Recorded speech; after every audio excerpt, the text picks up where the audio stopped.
ఉండేది అనే భావన ఉంది. ముఖ్యంగా కాలనీల్లో కొంత పెరిగింటే బాగుండేది, జరగలేదు. దానికి కారణాలు పలు రకాలుగా ఉన్నాయి.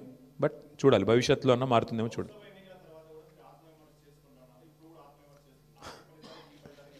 చాలా తేడా ఉంది కదా బ్రదర్. ఇప్పుడు స్పష్టంగా ఈ ఎన్నికలతో ఏం తెలిపోయింది, ఈ రాష్ట్రంలో తెలంగాణ రాష్ట్రంలో కాంగ్రెస్ ప్రభుత్వానికి కాంగ్రెస్ పార్టీకి ఒకే ఒక్క ప్రత్యామ్నాయం బీఆర్ఎస్ అని ప్రజలు తేల్చి నిర్ద్వందంగా తీర్పిచ్చారు.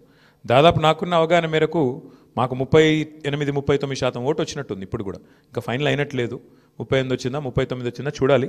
డెఫినెట్గా మరి మంచి ఓటింగ్ శాతం మాకు వచ్చింది. నేనేమంటానంటే మరి సింగిల్ డిజిట్లో ఉండిపోయి డిపాజిట్ కోల్పోయింది కదా ఇవాళ ఇంకో పార్టీ. ఇప్పుడు మేము ఓటమి పాలయ్యి ఇంత గట్టి పోటీనిచ్చి అధికార పార్టీ ఇన్ని రకాల ప్రలోభాలు పెట్టినా, ఇన్ని రకాలుగా ఒత్తిళ్లు తెచ్చినా, ఎన్ని రకాల కార్యక్రమాలు చేసినా గట్టిగా నిలదొక్కుని బ్రహ్మాండమైన పోటీనిచ్చాం. అట్లాగే మీరు చూస్తే ఉప ఎన్నికల్లో గతంలో ప్రతి ఉప ఎన్నిక మేము ప్రభుత్వంలో ఉన్నప్పుడు దాదాపుగా మేమే గెలిచాం, ఒకటో రెండో మినహాయిస్తే. కాబట్టి ఇవన్నీ కూడా జరిగే వ్యవహారాలు. దీన్ని అంత ఇది చేయాల్సిన అవసరం లేదు. పార్లమెంట్ తర్వాత సమీక్ష చేసుకున్నాం. పార్లమెంట్ తర్వాత ఒక్కొక్క నియోజకవర్గం సమీక్ష చేసినాం ఏం జరిగింది అని.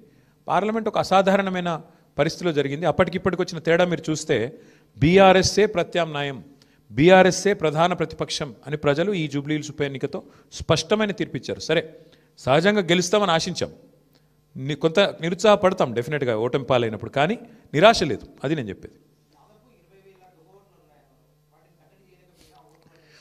బ్రదర్, మేము ఎన్నికల కమిషన్ దగ్గర పోయాము, స్పష్టంగా వారి ముందు ఆధారాలతో సహా పెట్టాము. డబుల్ ఓట్లు ఎన్ని ఉన్నాయి, ఎంతమందికి ఎన్నెన్ని ఓట్లు ఉన్నాయి, చివరికి అభ్యర్థి కాంగ్రెస్ అభ్యర్థి యొక్క సొంత తమ్ముడు ఆయనకే 3 ఓట్లు ఉన్నాయన్నది కూడా ఆధారాలతో సహా ఇచ్చాము.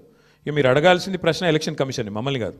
ఎందుకంటే వాళ్ళు చేయాల్సిన పని వాళ్ళు చేయకపోతే మీరు మమ్మల్ని అడిగితే మేము ప్రధాన ప్రతిపక్షంగా పోటీ చేశాం, వ్యవస్థలో ఉన్న లోపాలు ఎత్తి చూపాము, జరుగుతున్న అన్యాయాల అరాచకాలు మా అభ్యర్థి, చివరికి దొంగ ఓట్లు వేస్తున్నారని మా అభ్యర్థి పోలింగ్ రోజు కూడా పోరాడారు. మీరు చూశారు మీ కళ్ళ ముందు మొత్తం కాంగ్రెస్ వాళ్ళు గుంపులుగా 1000 మంది ఒక దగ్గర చేరి దొంగ ఓట్లు వేస్తుంటే మా అభ్యర్థి పట్టించారు. మరి పోలీసు వాళ్ళు ఏం చేస్తున్నారు, ఎలక్షన్ కమిషన్ ఏం చేస్తున్నది, ఇవన్నీగా అందుకే అంటున్నారు చర్చ జరగాల్సిందే. ఏ రకంగా అధికార యంత్రాంగం పనిచేసింది, ఏ రకంగా ఎలక్షన్ కమిషన్ పనిచేసింది, ఇవన్నీ మీ ముందున్నాయి. సరే, ఇప్పుడు నేను ఓటమికి నేను సాకులు వెతకట్లేదు, నేను వాస్తవాలు మీ ముందు పెడుతున్నాను. ఎలక్షన్ ముందు పెట్టాను, ఎలక్షన్ తర్వాత చెప్తున్నాను. ఏదేమైనప్పటికీ మేము మాత్రం డెఫినెట్గా ప్రజల్లో ఉంటాము, ప్రజలతోనే ఉంటాము. ప్రజాక్షేత్రంలో ప్రజల సమస్యలే ప్రధాన ఇతివృత్తంగా ముందుకు పోతాం, ప్రజల కోసం పోరాడుతూనే ఉంటాం, ముందుకు పోతూనే ఉంటాం. Thank you. మరి ఇప్పుడు అల్టిమేట్గా ఎలక్షన్ ఫలితం వచ్చిన తర్వాత ఏం జరగబోతుంది, రేపు ఏమేం జరగబోతుంది, ఇంకా 3 ఏళ్ళు ప్రభుత్వం ఉంటుంది అంటున్నారు. సో మరి ఆ 3 ఏళ్ళు ఏం జరగబోతుంది చూద్దాం. ఎందుకంటే అల్టిమేట్గా ఈ ప్రభుత్వం తన వైఖరి ఏమైనా మార్చుకోదా, మళ్ళీ శని ఆదివారాలు పేదల కొంపలు కూలగొట్టే పని చేస్తూనే ఉంటుందా చూస్తాం. మేము చూస్తాం, మీరు చూస్తారు. ప్రధాన ప్రతిపక్షంగా మా పాత్ర మాత్రం మేము బలంగా పోషిస్తాం. ప్రజల్లో మాత్రం ఎక్కడా తగ్గకుండా ప్రజల తరపున మాట్లాడుతూనే ఉంటాం. ఈ విషయంలో మమ్మల్ని ఏ రకమైన వారు ప్రయత్నాలు చేసినా మా గొంతు మాత్రం నొక్కలేరు, ఇది మాత్రం పక్కా. ఇప్పుడు మీరు చూస్తే పశ్చిమ బెంగాల్లో బీజేపీ నుంచి పోయి ఒక ఆయన ఎమ్మెల్యే గారు ముకుల్ రాయ్ అని తృణమూల్ కాంగ్రెస్లో చేరారు. హైకోర్టే కొట్టేసింది, ఆయన డిస్క్వాలిఫై చేసింది.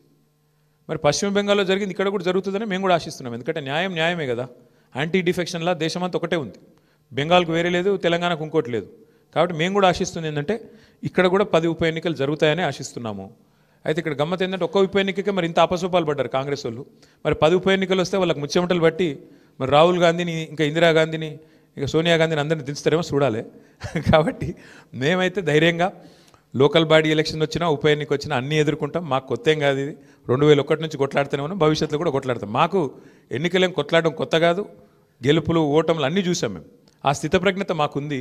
మరి కాంగ్రెస్ వాళ్ళు ఒక్క ఉప ఎన్నికకే ముఖ్యమంత్రి కాలికి బల్బం కట్టుకొని వెంకటగిరి బస్తీలలో కూడా తిరిగిండు. మరి 10 ఉప ఎన్నికలు వస్తే మరి ఏం చేస్తారో చూడాలి. Thank you. అవును, ఎవరన్నారు? నీకు పేపర్ లీక్ అయిందా? నేనేమంటా, వస్తే కొట్లాడతాం, ఏమున్నది బ్రదర్ అలా. ఇప్పుడు అల్టిమేట్గా కంటోన్మెంట్ ఉప ఎన్నిక ఒక అసాధారణమైన పరిస్థితిలో జరిగింది. అందులో మాకు 3వ స్థానం వచ్చింది. ఈరోజు మరి ఈ ఎన్నికల్లో మేము గౌరవప్రదంగా మాకు దాదాపు 38-39% ఓటింగ్ వచ్చింది. 38-39% ఓటింగ్ అంటే కూడా తక్కువేం కాదు ప్రతిపక్షంలో. సరే, సహజంగా పోటీ చేసినప్పుడు గెలుస్తామనే కొట్లాడతాం, గెలవమని ఎందుకు అనుకుంటాం? సరే, జరిగింది ఏందో మీరు చూసిండ్రు కదా, ఇప్పుడు మీ మీడియాలో చూపెట్టిన, నేను చెప్పుడు కాదు కదా. ఎన్నికల రోజు ఎట్లా విచ్చలవిడిగా ఏమేం చేసిరో మీరు చూసిండ్రు. ఎన్నికల కమిషన్ ఎంత అట్రఫ్లాప్ అయిందో మీరు చూసినారు, ప్రజాస్వామ్యాన్ని ఎట్లా అడ్డంగా తుంగలో దొక్కిరో మీరు చూసినారు. కానీ ఇవేవి మా ఓటమి కారణమని నేను చెప్తలేను, ఇవన్నీ జరిగినాయని చెప్తున్నా అంతే. ప్లస్ ఒక్కొక్కరికి ఎన్నెన్ని ఓట్లు రాయించినారో అది కూడా చూసినారు. కాబట్టి ఇన్ని ఉన్నాయి కాబట్టి నేనేమంటున్నా అంటే దీని మీద చర్చ జరగాలి, భవిష్యత్తులోనే చర్చ జరగాలి. ఏదేమైనప్పటికీ we're thankful to the people of Jubilee Hills, we're certainly thankful to the people of Telangana for continuing to affirm their faith in the leadership of KCR గారు.